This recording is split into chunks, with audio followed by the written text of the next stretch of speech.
I am absolutely, truly in love with this movie. I know that sounds stupid, and everybody says they love a movie, but I really do.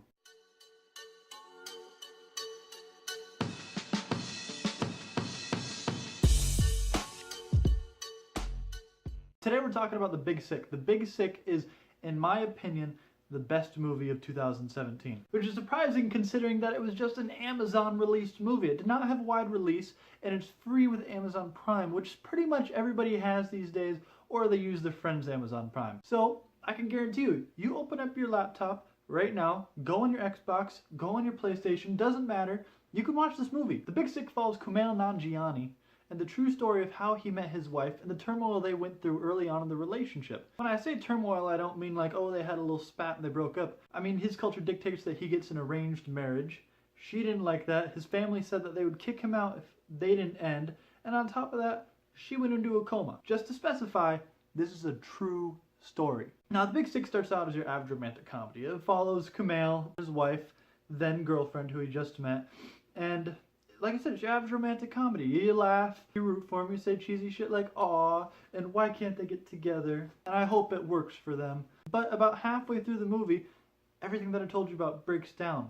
They break up, she goes into a coma, her parents come to help her see it through, and he also decides to stick around. Her parents are played by Holly Hunter and Ray Romano, who both give stellar performances on top of Kumail. Who, by the way, Kumail's not really a big actor. He's been a side character, but I wasn't quite sure if he could carry a movie on his own as the main. But he does a phenomenal job, doing better than I thought he could have. His comedy is very dry and deadpan, in a way that gives you good comedic relief in this movie that in the second half doesn't have a lot of comedy to it. Anyway, back to Ray Romano and Holly Hunter. They have a very interesting marriage and a very interesting relationship with their daughter. Their marriage isn't exactly steady at the moment. It has a foundation, as every marriage does, but it seems to be at a tipping point. We find out later on that Ray Romano's character has cheated on Holly Hunter. We find out in a very awkward scene where Kumail and him are sharing a room together. It explains a lot. But it's delivered phenomenally by Ray Romano, and you're as much invested as their marriage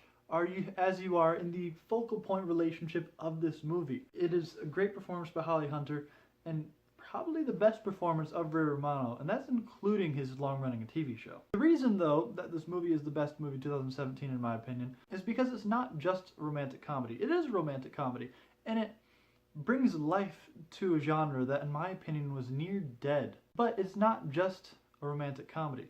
You find yourself laughing, followed by happiness and sadness, and some people might even cry. It brings so many different things into this movie that, if done a different way, could be watchable and be good, but just be your standard romantic comedy. And because of all these emotions that it brings to the table, without ever lessening one, and without having any characters that are just there to be the shtick of the movie, and to bring some comedy into life to an otherwise sad movie, and it's also very rewatchable.